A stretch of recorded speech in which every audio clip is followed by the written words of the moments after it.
Well, good afternoon, everyone. Welcome to the Project Changemaker live sessions this week. We commence on the 15th of February, running right through to February 19th, Friday. Project Changemaker is funded by the Silver Award. And without the Silver Award, none of this would have taken place. So we're deeply grateful for that. Just before I introduce our first speaker, I would just like to run through the Project Changemaker. Phase 1, students are encouraged to attend the 5 guest lectures this week, running from Monday through to Friday. At the end of the week, or you can possibly start it this evening, you can start practicing your 60-second video sales pitch. But these sales pitches need to be submitted by the end of the week. We'll tell you the date that they need to be submitted by. All students who attend the guest lecture series will receive a certificate of attendance. The 60-second sales pitch video will be assessed. The top 15 students, the top 15 presentations will go through to phase 2, where the 15 students will then be placed on virtual placements, part-time placements, half a day a week for 6 weeks, where you'll undertake an organisational challenge. At the end of the 6 weeks period, you'll receive a testimonial, a Changemaker trophy, and £150. However, there's been further developments with the programme, and the top 4 students who have put on placement out of the 15, the top 4 students will receive an additional £500 and an opportunity to continue their work placement to fruition of the project. If you have any questions about Project Changemaker, if you'd leave them till the end of the lecture and we can address that. And I'll probably give you an update with 1 or 2 other issues. Without further ado, let me introduce you to the first guest speaker of Project Changemaker, Mr. Barry Leahey MBE. Barry is CEO of Playdale, who are the UK's leading manufacturer of children's playground equipment and has distributors in 51 countries. Playdale have won national manufacturing and export awards. Barry personally received an MBE for services to international trade on the Queen's Birthday Honours List in 2017. In 2018, Barry was named by the Institute of Directors Global Director of the Year and Cumbria Business Person of the Year, featuring in the Telegraph's top 15 most ambitious business leaders and the Manufacturer Top 100 People in Manufacturing. He is currently chair of the Institute of Directors in Cumbria and has an honorary professorship of strategy and entrepreneurship at Lancaster University Business School. The title of Barry's presentation is Playdale, an award-winning journey selling fun across the globe. Barry, over to you. Well, good evening or good afternoon or good morning if you're elsewhere in the world. I'm absolutely thrilled to be doing this for you, Derek. Thank you again for inviting me. It always brings back a lot of memories and a lot of great memories whenever I do anything for the University of Sunderland. So much so I went and grabbed my 25-year tie out from the university earlier today. So I don't get to put it on often, but I'm proud to wear it today. So I've got a presentation that I'm going to run through, and I'll share my screen to do that. You'll just have to double check it's working at your end and give me the thumbs up, Derek, when I do it. It'll give us stuff to talk about. Hopefully at the end we can have a good Q&A session. It's probably going to be about 35-40 minutes of a presentation. Depends how carried away I get. Feel free to cut me short if I start reminiscing or going off on a tangent. But I wanted to start really just giving a little bit of a background, and I appreciate your kind words that you've just mentioned. But let me just share my screen with you all, and hopefully this will work seamlessly. You should be able to see my screen. Does that work, Derek? Yes, certainly. Yes, you can see that. Oh, fantastic. Okay, so yeah, I have the best job in the world. I really do, because I sell fun all across the globe. And when I was back at Sunderland in 1993 to 1996, I think I had an awful lot of fun all the way across Sunderland. I had a fantastic number of years there. I was out in the US for a year as well while I was over there, while I was at Sunderland. So yeah, I had a thoroughly great time, but I never envisaged my journey would ever get me to receiving this cartoon, which I actually received from, you'll see it's from Kerber, who actually writes in the Daily Mail, as a cartoonist in the Daily Mail. And the fact that I got onto his radar just blew me away, really. And when I was at uni, I never thought, well, I didn't think a lot of things were possible, but to have a cartoonist reach out and do me a bit of an honorary cartoon was, well, meant probably more to me than a lot of the awards that I've won. So I wanted to start with that, and you've mentioned that I got the MBE in 2017, which seems a lifetime away now, but I think I still do suffer with imposter syndrome of, why Barry? Because I've just worked hard for the last 25 years. I've just, dedicated my life to achieving a goal, and just constantly done it. And I often say, and I'll finish this presentation saying, if I can do it, anyone can do it. So I'm hoping that, there's people out there that can, emulate this plus a lot more in the future. I just wanted to put there, just very quickly, I was at primary school in Wigan, in Lancashire, and I went to high school there, and then I went to sixth form college in Wigan as well. And I was okay. I was no genius. I was a half decent academic, and I was a half decent sports person.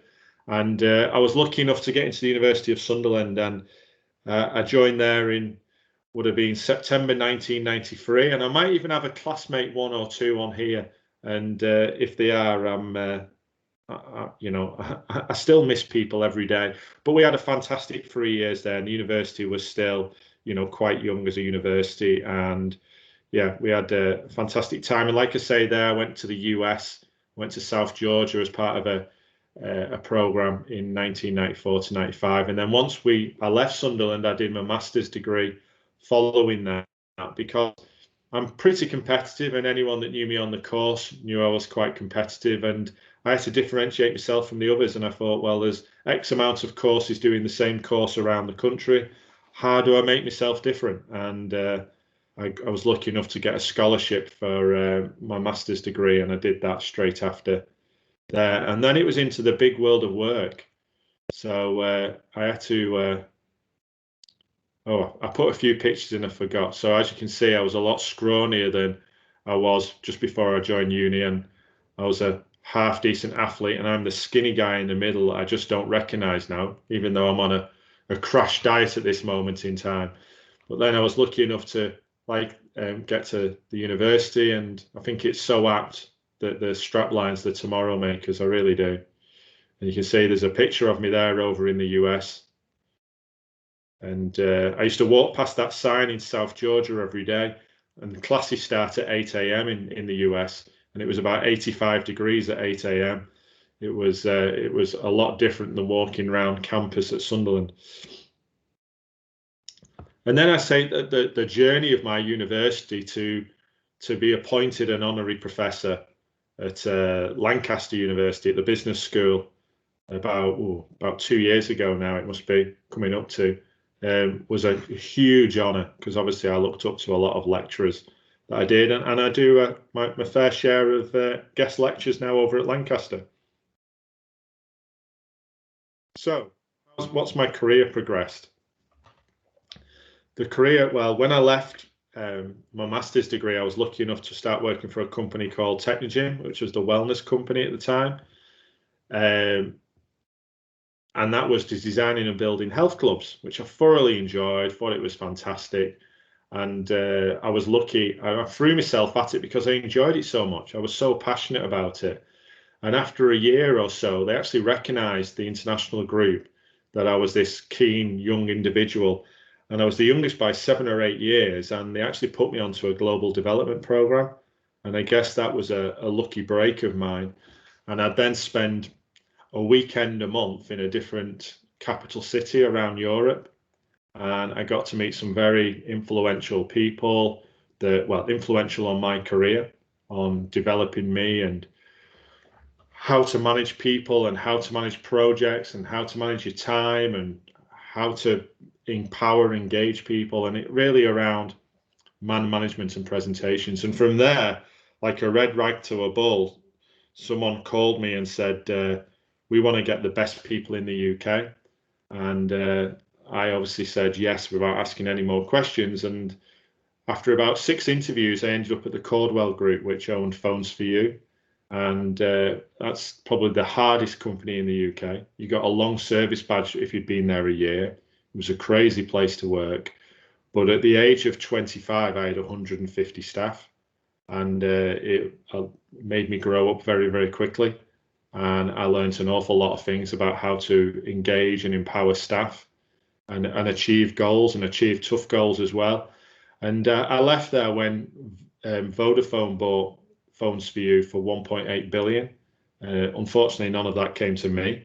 So at that point, I had an opportunity to get back into leisure. I had a short stint working for the Yale Group down in Reading, where I was in their training department, which was fantastic, and again brought me some great corporate sales training and processes.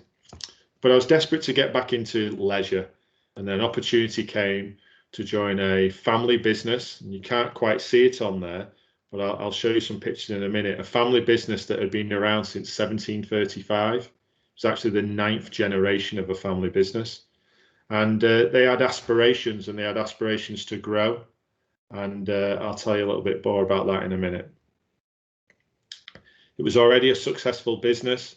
It was about the 10th largest in the UK of manufacturing play equipment out of 60. Unbelievable. There's so many companies doing what we do, but there's 60 companies, or 64 companies at the last time I looked. And we were about the 10th largest when I joined there in 2004. And you can see there, since 2004 in the UK, we trebled the size of the business, which took us to being the largest UK-based manufacturer. In the UK, we still have the biggest play area in Europe. It's not just that structure you can see there. It's in Northern Ireland, it's in Lisbon, in Wallace Park.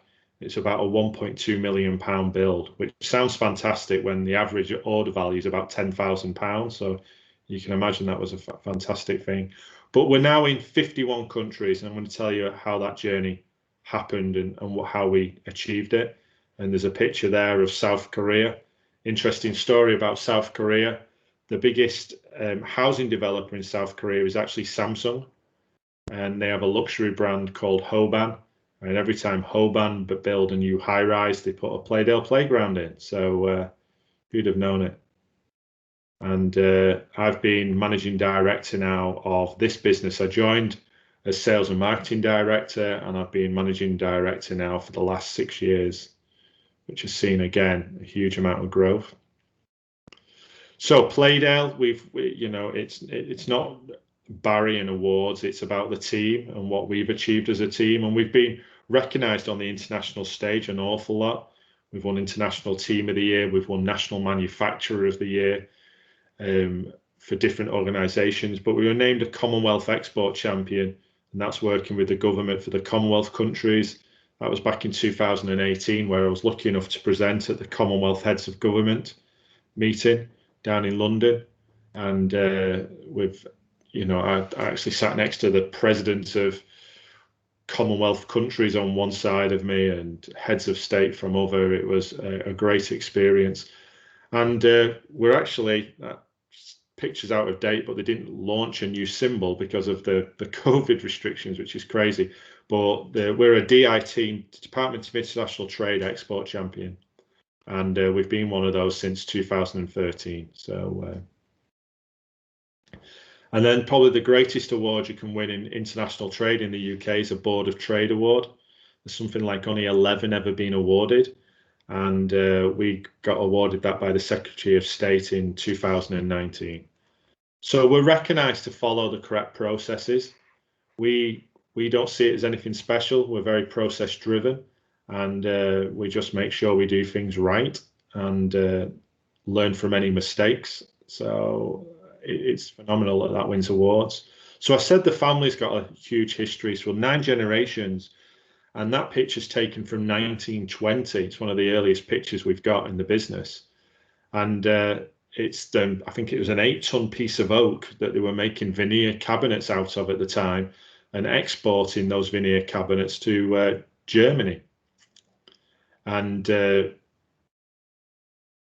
you can always tell it's a Croasdale. It must be the one near the horse at the front because they stand with their arms slightly bent.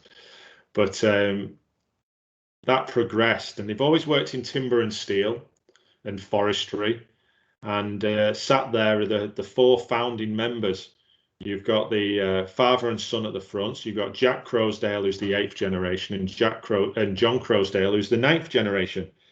And now that was in 1978. So the guy on the right now looks like the guy on the left. And the 2 guys behind who they started, and there was 4 of them that started. They were developing a recreation facility in their local village. They sat on the local village community group, and they sent off for some play equipment catalogues. And when they came back, they had a lot of wood equipment in there, and they went, well, we know a little bit about wood, why don't we make it ourselves? So they did, and in 1978 they did that, and they did it for 3 other villages in the area as well that asked. And from there Playdale was born. And now we've done 23,000 playgrounds around the UK. And very quickly, they were known for their quality. So that picture's from 1986 with Jack Croasdale handing over Hyde Park play area to Princess Anne. And we did play areas in Hyde Park and Regent's Park and St. James's Park. And to be given, after only being around for 8 years, to be given, the national jewel. Now, that play area does look dated. It was actually changed in 2006 and probably get changed again in the next 5 to 10 years. And I'm hoping we're successful again. This was a pivotal moment. Many of you on this call will recognise the gentleman on the left. That's Gary Lineker. And Gary Lineker, the England footballer or the Tottenham, Barcelona footballer, wherever you're from, but he's a legend in those circles. But he's also a TV personality, and he's the face of Walker's Crisps. Walker's Crisps are owned by Pepsi Cola, and in 2006, Pepsi approached Playdale as the smallest one. They approached 4 companies to do an international tender. And that international tender involved ourselves, the biggest group company in the UK and the biggest group company in the world, and then a huge US company as well. So, which was a good 30 times larger than Playdale at the time. And it was to deliver 1,100 playgrounds at between £60,000 and £100,000. So like I say, I go back to saying the average order value in our industry is about £10,000. So when you get a tender for 1,100 playgrounds up to £100,000, you go all out to win it.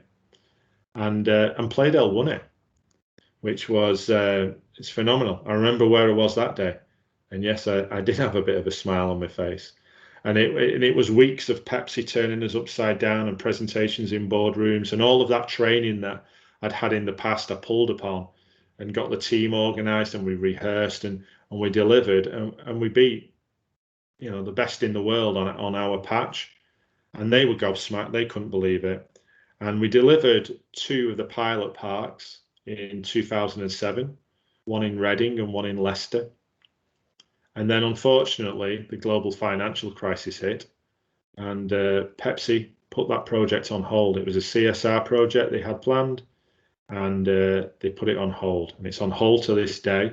And I get told that probably once a year, because I ask once a year. And I don't think it will happen. But what it did give is our confidence to say, well, we beat the best in the world here. Why don't we go elsewhere and beat the best in the world?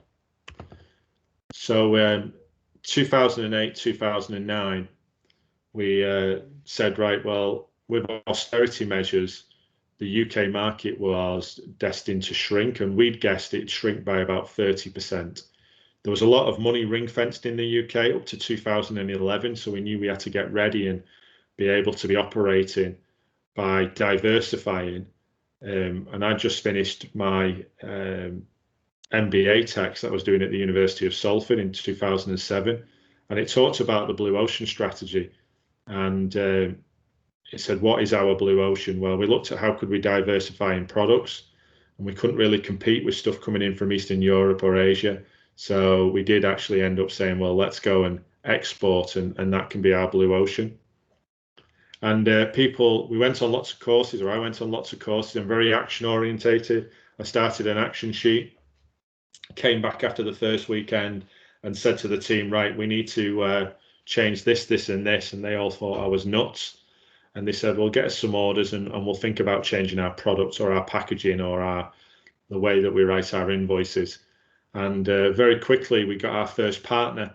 And most people tell you to go to France first because it's easiest. And we got approached by a company in South Korea and obviously ended up there. And we still have a fantastic relationship with them, but it was probably the most challenging start you could to an exporting career. And it was famously mentioned, and people use it against me still today, but I was quoted. In fact, the Sunday Times ran a feature on it, that the mistakes you can make while exporting. And I said, well, it's okay to use the finger bowl, the soup as a finger bowl in South Korea, because that's exactly what I did. So it's about understanding cultures, but not being worried about, not getting cultures, just being wary that you can upset people's cultures. We've got some beautiful products. This is an electronic play unit that we were the first in the world really to bring to market. We've got over 100 of those now around the world. That's iPlay. I know that picture's in Spain because it's sunny. Can't be one of the ones in the UK. So I think I've told you everything. We started in 78. We soon outgrew where we were in 78, which was behind the founders' houses. We then opened a purpose-built factory in 96. That's now twice the size, that factory, where you can see all that wood in a yard at the back. That's all factory. And then we opened a second site in 2003, and that's now bigger than the first site because we've took many more units. And we opened up our global distribution center in 2014, and that looks a lot busier than that now. So as the business has grown, where do we do our business? Mainly in municipalities or local authorities, as many of you know it. About 60-something%, about 30% in schools, and then the last 5 or 6%, depends how it rounds, is in leisure, so caravan parks or restaurants or camping grounds. About 50% of our employees work in the making of the product, and about 50% in servicing and supporting the product and selling it. We're really, really proud that everything is manufactured in the UK, absolutely everything we do.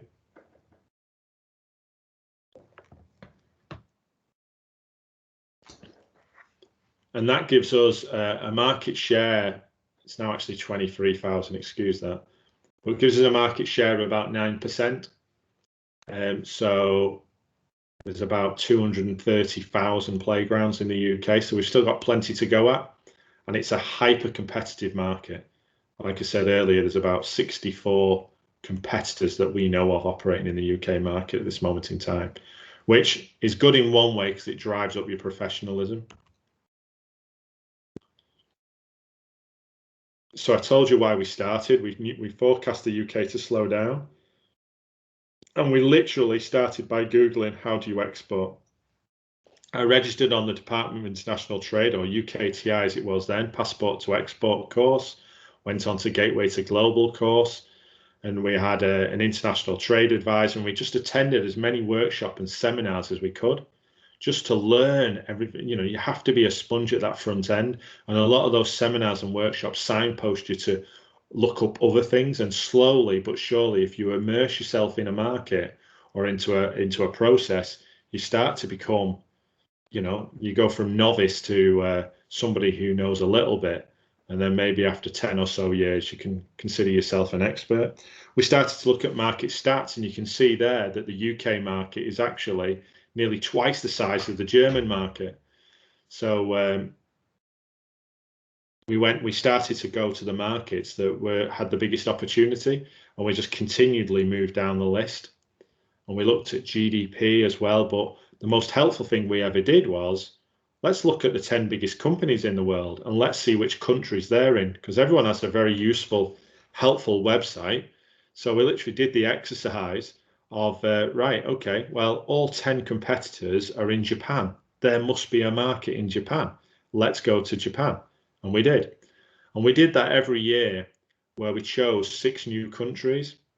And really that came to a stop last year. And it was due to come to a stop, and it wasn't just around COVID, because we were getting down to markets that really didn't justify us spending a week in the market, because the value of sales would be very low. But everyone on that list there that you've got in front of you, we've now got a distributor, bar Luxembourg. So if anyone knows anyone in Luxembourg that wants to distribute play equipment, please tell them to reach out to me. I'd love a partner there. I don't think we do an awful lot. We utilised our web stats. So you can see we keep a track on who's hitting our web stats every month, and that would have been from a couple of years ago. But you can see that there's a lot going on in the US, a lot of people coming to our website. But what we did, we used the government departments. So we used what we called OMIS, which is an Overseas Market Information Service that the government run. They run it out of their embassies, and they give you an awful lot of background information around the market. And I'd fly out, then arrange for between 10 and 15 meetings a week in that marketplace, and we could do them in the embassy. So I could go to, for example, Moscow, and I fly out on the Sunday evening, and from Monday morning I'd be holding meetings in the British Embassy in Moscow, or I'd be traveling out maybe in the embassy car, or jumping in a taxi and going to some industrial estate on my own and walking through the door and hoping I found the right place. And I may have an interpreter with me or a translator, and finding out who they are. But I'd go and meet municipalities, I'd go and meet principals of schools, I'd go and meet heads, landscape architects, but also potential distributors, and maybe meet 3 or 4 potential distributors. And those OMISs are fantastic, because if Barry rang to speak to the CEO of a play company in Moscow, 1, I don't speak Russian, but 2, I'd probably never get past the receptionist. If the British Embassy rings, the receptionist usually puts it through to the CEO. So it was a great way of getting meetings, and we've done that in many of the countries. So and then from there, you can see from there, I decide which distributor we liked, if any, because some markets we've walked away from. We didn't think our product was right. I've been in over 60 markets. But then to this potential distributor, we'd send in a questionnaire. Obviously, they'd have told me an awful lot while I was there, probably the majority of this. But I'd want to know where they were based, what kind of coverage they have in that country. Are they, which products they want, what margins they want, have they got any storage, where does the sales team cover? It's about 20 questions in total, and it gives us a really good feel. And maybe I'd ask 2 or 3 to fill that out, and then my favourite 2 I'd invite back to the UK under their own steam, and we'd really look after them. We show them the Playdale experience, show them around the beautiful Lake District, and then we'd decide which one we wanted to go with, and we'd negotiate a contract, and we'd end up signing a contract, and we've done 51 of those already. And I'd then go back and do a several days training in that market. I've now got a colleague that does that, because as we grew, we brought on a global account manager, and she does that, but I still do the front end stuff. We've still got the action sheet that we started in week 1, that if people find anything out while they're out and about, then we add it to it. You can see there's now over 500 actions, what started off about 14 after that first weekend of research. So people talk to me about, or ask me, in fact, I'm on the radio again tomorrow morning about Brexit, or the end of the UK transition period out of Europe, as it properly should be known, I'm told. Is, you know, how's it gone? Well, for Playdale, it's gone really quite smoothly. But I put that down to being what we were the first, if not one of the very few, because I don't know of any others yet, but we've had it for 2 years, to SME to gain AEO status, which is authorized economic operator. And that's a European customs mark, and that allows your goods to move smoother through Europe, and stops your paperwork being scrutinized maybe quite as much. So we achieved that only a couple of years ago, so that's helped immensely.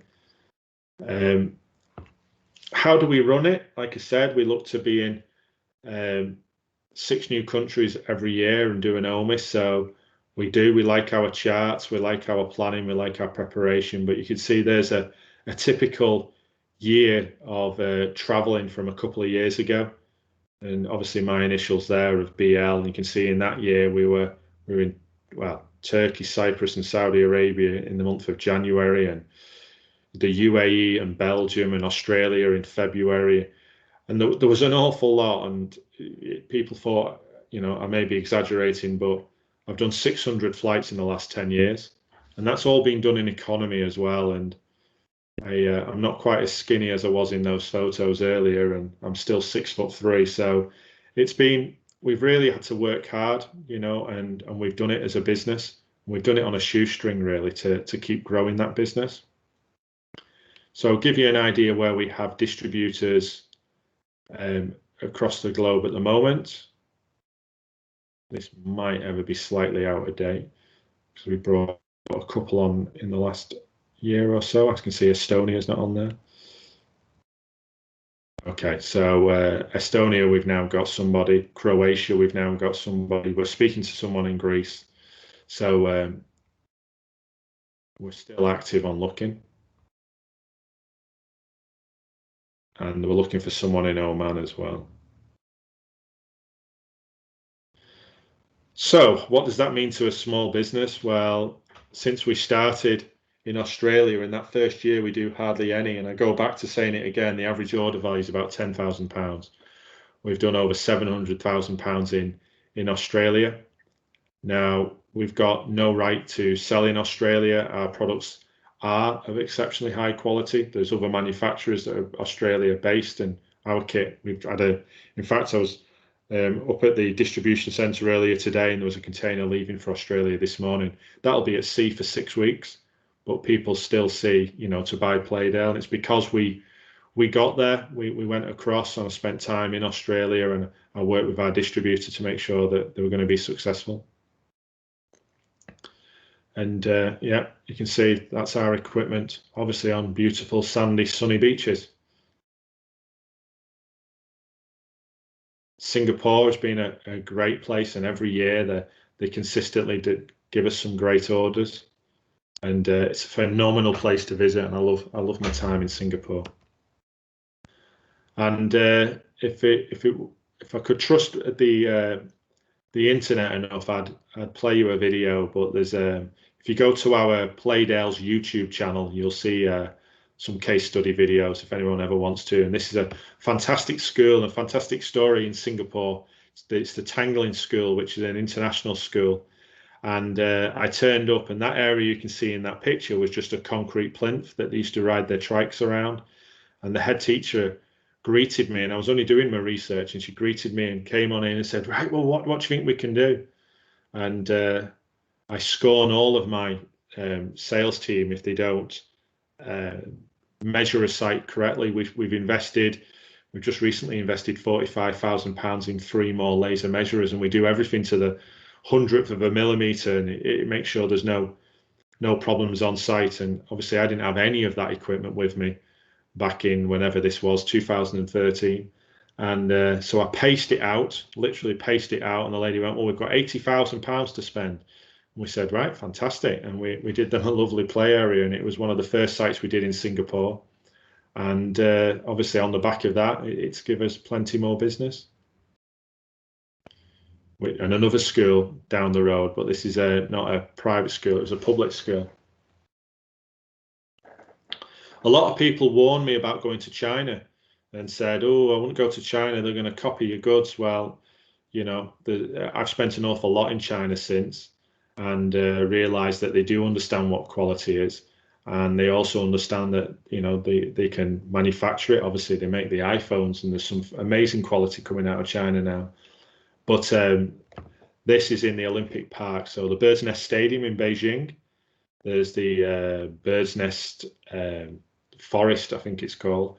And it's literally a couple of 100 yards away from the stadium. And there's a huge pay and play facility there. And it's all Playdale equipment inside it, which was fantastic. And there's a sign at the bottom of that slide, which unfortunately you can't see on that picture, that says made in the UK, and they were really proud to show that to everybody.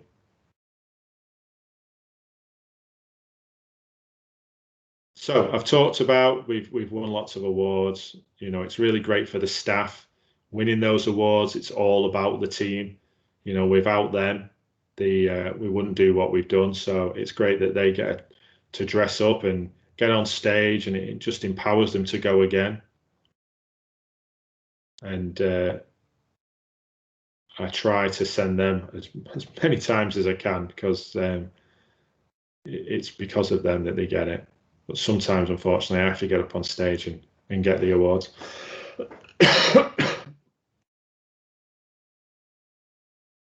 And on the back of the success story, we get people often ask us who's our PR company, because we get an awful lot of fantastic publicity, but we don't have a PR company. We just agree to do stuff if someone ever asks. And we've been in, I think, all the major newspapers now. Over the years, we were on the Virgin trains during the business festival, and I told you about the Sunday Times and the Guardian. We were in the Independent only a couple of weeks ago, which I only found out was an online newspaper. Stopped printing in 2016 when I went out to buy a copy of it a few weeks ago. We've even been in the press in China. So the Week in China is an English-speaking business press over in Beijing. And probably the greatest coup that we've ever done was, this is British Airways magazine. British Airways heard that I'd done 600 flights. And when people say it's wrong to assume, I think they assumed that I'd done all those 600 flights with British Airways, which in fact, I think I've only ever flown twice with them. And they did an interview with me about how we got into China. And they featured that in the business class magazine, Business Life. And that article was in every seat on every flight across the whole British Airways fleet for 3 months.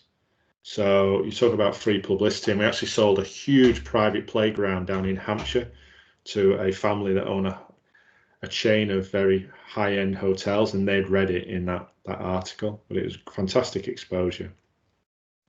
And then we're featured by the government an awful lot.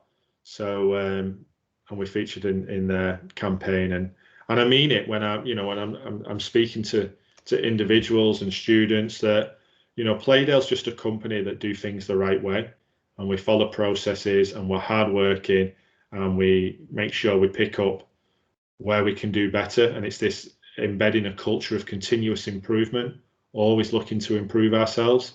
So, you know, I'm known to say it, if we can, you know, you can. So that was in Singapore. This one's in Ras Al Khaimah in the United Arab Emirates. It's a hotel there. You can see the electronic playing a swing in the background. You've got the beach again in Australia. And I believe that one is in Malta. I mean, that's on a military base in Malta, or it may even be Cyprus. I should know them all. And that's definitely in Portugal on the beach. So we've done exceptionally well to do it all. And I'm not going to try to play it now, because I know it won't work correctly over my Teams, because it's not embedded. But if you were to Google Playdale and proud to work at Playdale, you'll see some of the staff talking. It's about a minute-long video, but I think they really do sum it up well on what it is to to work at Playdale. So I'll stop sharing my screen there now, and I'm open to any questions. Barry, that was very, very informative. I'll ask a couple of questions, but I would encourage the students just to put your hand up, and then I'll feed you in to ask questions. This is quite an important aspect because it will enable students to document their reflections via the Futures website link, and we can talk about that later on after the questions. Yeah, Barry, very much enjoyed your presentation. I've actually been to Valdosta State University on university business and thoroughly enjoyed my time there. I think I only spent 2 days, a day and a half there, but yeah, Valdosta rings a bell. One of the questions I wanted to ask you, you said that you've been on 600 flights in the past year, or pre-COVID. Yeah. Do you find that because you front a lot of the high-level strategic negotiations, organisations still want to be able to have access to Barry rather than Playdale? Or do you find as though that you can find it quite easy to delegate the project management or the operational activities further down the chain? Yes and no. The answer is yes, people still want access to me. I've had Egypt sending me WhatsApps today, and but I'd say I've learnt over time to be very good to set up that induction period. I've now got the global account manager who does the training, so it then becomes their account. I stay close to all accounts for the first 12 months, and then the second year the account manager really becomes the face of it. So but I'm always there, and you know what, I enjoy it. I'll get involved at weekends and stuff like that, but yeah, I've learned to make sure I delegate. Great, Barry. We've got a question from Wendy. Wendy, do you just want to switch your mic on and ask the question? Hello, thank you very much. I really enjoyed listening to your information about your company there. I just wondered what your product differentiation strategy is, because you said about wanting to grow into different markets, and I was just, as you were talking, looking at your website, because I see that a lot of your staff seem to volunteer, and there's some element of sort of working with local communities and hospices and things like that. And I just wondered, how would you say your company is different? What makes you special in the UK? Okay, well, in the UK we live by our values, and Right.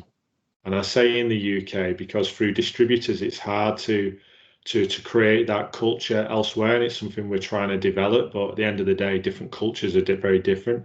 But and when we say our values, we go by #team. All right, and we tried to modernize that about 3 or 4 years ago. And if you go on our website, you'll see #team mentioned. Yeah. But the hashtag stands for #family. So of the founding family, there's only 2 members that are involved at board level, and they're not on a day-to-day, but we very much consider ourselves a family business. We have, at one point, I think we had 5 members of one family working at Playdale. So it's still this family atmosphere. So we go by #family, and team stands for trading globally, but thinking locally. So we support an awful lot locally, but we have this global mindset of how we can continually improve and look beyond the UK as best practice, what world class is. We ensure quality is everything. All right. So, and that's where the E is, making sure, ensuring that, and it is in everything that we do. And I don't just mean the product. Now, if you actually talk about the specific part of the product, our product uses the highest materials, highest quality materials. We're stainless steel and we're laminated timber, and that sets our product. That is that's a real premier product. And there'll be other people in the world. There's probably globally, there's probably another 2 manufacturers of stainless steel worth mentioning, and laminated. There'll be, there'll probably be another half a dozen around the world. So, but you know, that's where we've really stuck out to the mast, and it's about the design and the concepts around the design. And then our A in team is we're all inclusive, and that's not just about making sure our play equipment's inclusive. So, which you've got to provide inclusive parks, but a lot of people miss that. So we make sure we provide a good range of inclusive. But again, at Playdale as a team, you know, everyone's involved. They utilize as many people as they can in decisions, and you know, and moving the business forward. And the M is about we make smiles. Now, people say I frown an awful lot, which I probably do. But you know, we're about 50 million smiles a day. We said. There's 23,000 playgrounds. We're doing 50 million smiles a day, and the staff love that. So I guess that's what makes us different. It keeps us very grounded and you know, fun and wanting to help, you know, people locally and nationally. So yeah, I absolutely love the team analogy. I absolutely love that. I love the inclusive design. I mean, coming from my background, which is like health and social care and public care, when I was looking at your website, and I'm going to sound very critical and like who does she think she is, but you know what you just said there doesn't actually really stand out when I look at your website. I think maybe that's what you and the people who are working with the family, that is absolutely your belief. And when you say those words, that absolutely stands out as phenomenal to me. But looking at the website, that doesn't come across. You know what? I'm a very visual type person. I think it's years of kind of doing clinical audits. I look at things in a bit of a strange way, but I just think it's phenomenal. And I like the business about China when you said about China. I have a sister-in-law who's Chinese, and her father was involved in the birdcage development. He's a civil engineer, and I just think it's absolutely great that, you know, it's like really positive to hear some nice business working with Beijing. So I just think you're doing a great thing. Thank you. Well, I really appreciate it. Thank you. Well, thank you. Thank you, Wendy. We have got a question from Grace. Grace, would you like to unmute? Hi, yeah. Thank you for the talk. I really enjoyed that. My question was, and I appreciate it might be a little bit different at the moment with COVID, but it just sounds like you do so many different things. I'm just curious as to know, like, what a normal just kind of working day would be for you. What activities do you tend to do most days?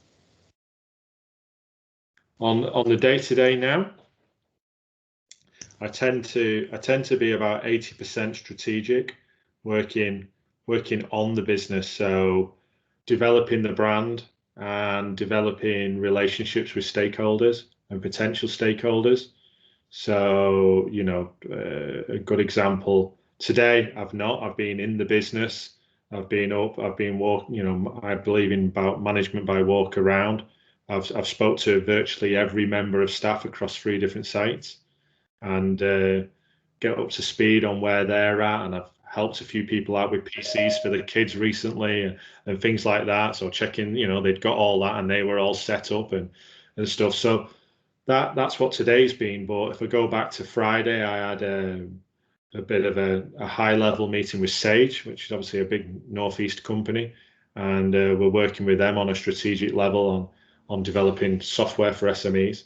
And that was a good long session. But, you know, it could be banks, it could be investors, it could be other potential distributors. I spend a lot of time during this.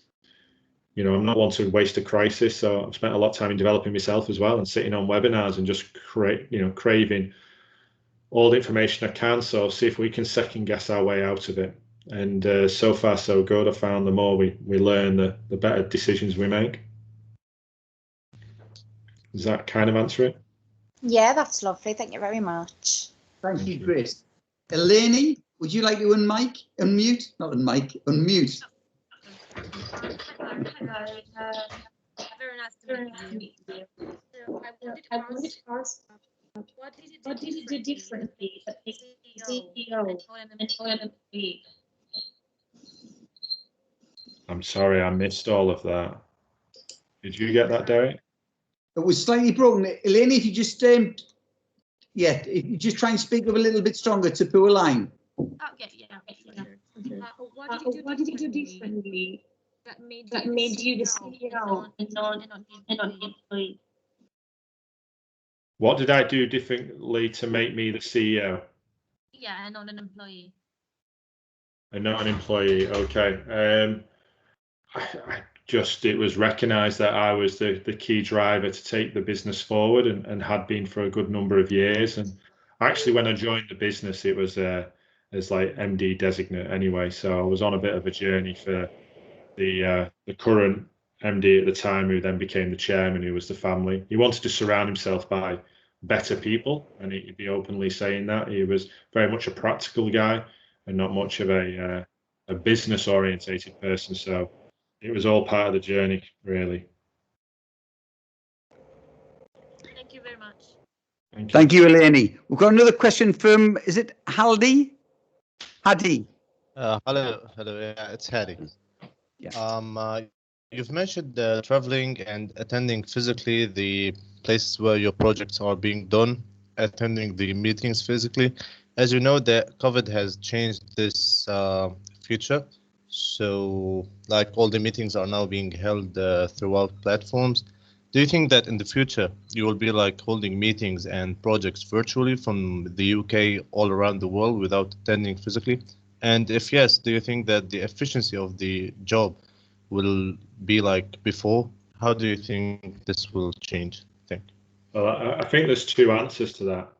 I think, yes, I'll be holding meetings virtually, and yes, the efficiencies of those meetings will obviously be greater for all businesses to be more efficient, and it'll be quicker, and it'll save a lot of costs. However, I don't know if it'll be as effective, because it's really easy, isn't it, to log on between 4 and 5, or not log on between 4 and 5, and being part of something. So virtually doesn't allow you to see what else is going on, or people can make excuses not to attend. And I think to understand the culture is important as well. And I don't feel like I can experience a culture of a country by looking at photographs or even videos and speaking to individuals. I think you need to get boots on the ground. And I'm still to be convinced otherwise about that. Excuse me. So I think there will be definitely times where I'll be on a plane and I'll be experience a culture firsthand to make some strategic commercial decisions. Mm-hmm. Okay. Barry, I'll ask another question within that. You worked for a Techno Gym, Phones for You, Yellow Pages, and then Playdale. My question is, did you have a game plan on, that vision, where you wanted to get to? Or would you say it's a bit of demonstrating flexibility, agility, looking for opportunities? I just wanted to I'm a highly competitive, so I just wanted to keep bettering myself. And those opportunities that came along seemed like I either got greater scope or, greater opportunity. And no, there wasn't a game plan. I didn't go to Sunderland and say I want to be an MD of a playground company, but I knew I wanted to be the best I possibly could be. Okay, thank you. Jake, would you like to unmute? Hi Barry, thanks for that. I've just got a couple of questions. You said that you had 9% of the market, yeah? Yeah, okay, yeah. With the economy expected to shrink quite substantially over the next couple of years due to the debt that the government has to borrow to cover expenses, what ring fence have you put around for your business to hold on to that 9% with other companies maybe wanting to take advantage of the situation? So we probably took a two-pronged approach on this. So our turnover last year went from flying in the UK to down to 10% in April, because they shut playgrounds for 4 months. And by the end of the year, we'd rebuilt that to 70%. and by the end of this year, it'll be back to 90%. So we resized the business and we used it as an opportunity to get even leaner. We've used it as an opportunity to embed an awful lot more tech, so our productivity. But what we didn't make any compromises on at all was our new product development. In fact, we invested in our new product development. I believe in being very progressive in thought there. We had to preserve cash where we could, but I wanted to have a progressive mindset at board level and looking for opportunities that when we unravel from this ball that we went into, that, you know, we're ahead of the competitors. Because I'm a big believer in, you know, you may be changing, but if you're changing slower than the world around you, you're already going backwards. And hopefully I've got it across to you already today. I'm pretty competitive and I'm going backwards. So we've done that, but also we've really worked hard on our balance sheet over the last few years. The family didn't run the businesses as well as they should do up to about 2014-15. And we've repaired that. And, you know, while we've been on this call, I've had something from the US. And, you know, we may go on the acquisition trail as well to make sure we keep that market share. Okay. Thanks very much, Jake. We've got time for one more question. Thanos. Would you like to unmute, Thanos? Yes, sir. Good evening, everyone. And thank you for this amazing presentation, Mr. Leahey. I had a similar question, almost like Dr. Watson's before. I noticed like a bright career with changing industries. I noticed that you worked in various industries. How important do you think this is? And like, did you have like, when you started, you have like a clear goal in your head? Was there an industry that you actually loved? Or that's my question. No, and you know what? I don't think industry matters. It does. It does if you want. If you have a clear goal today, which industry you know you will love, because if you're not in it or immersed in it, I'd question you, how do you know you love it? But if you've got an idea, then yes, I think it's important to have a ladder to success, you know, or the stairs to success. There's going to be no elevator in any industry. You know, you're going to have to work and climb those stairs. So yeah, but if you're still not sure, you know, it's like, get out there and learn. It's, you know, a lot of it's around about people and product. And if you can get the people and product and you increase your knowledge around the industry that you're in and you immerse yourself in that industry, and that is vitally important. And when I say immerse, you know, I'm talking like 10,000 hours. You know, I don't know if anyone of you have read Gladwell's books, and, you know, but it's about getting to become world class. You've got to immerse yourself in something. And if you do that, then you will progress. Okay, thank you. Barry, thank you very much. On behalf of the University of Sunderland, the Silver Award and Project Game Changer, thank you very much for your contribution.